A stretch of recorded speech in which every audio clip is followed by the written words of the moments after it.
काय बोललं काय पाहिजे, काय सांगत होते मोदी त्यावेळेला? मोदी साहेब त्यावेळेला येऊन सारखे म्हणायचे 60 साल में इस देश में कुछ हुआ है क्या? मग सगळे म्हणायचे नाही, काय झालंय काय, काहीच नाही.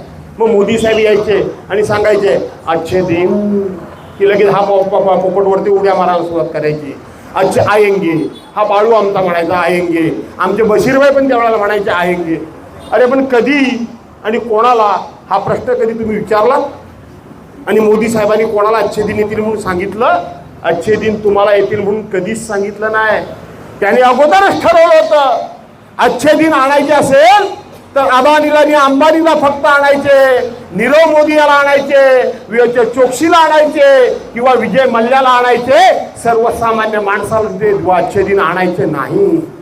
आणि आज प्रत्येक जण